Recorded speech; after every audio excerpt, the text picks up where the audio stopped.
akong natatakot, walang nakikita, ikinukulong ang sarili.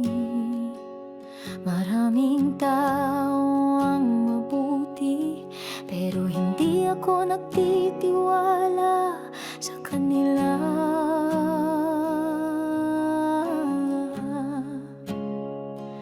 Dahil nakikita ko ang bawat taong nagmahalan, sa huli naghihiwalay.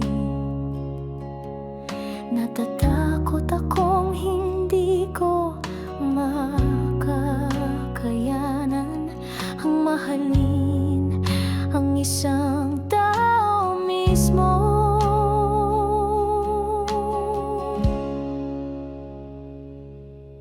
Mayroon akong pusong hindi pa nagagamit, hanggang sa para na itong isang taong walang isip.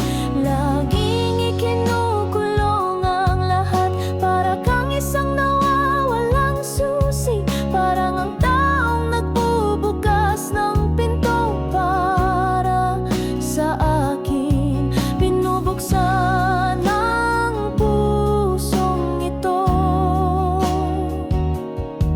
binubuksan ito ng pag-ibig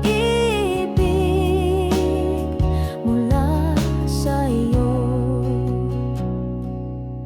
Kung hindi ako sapat, hindi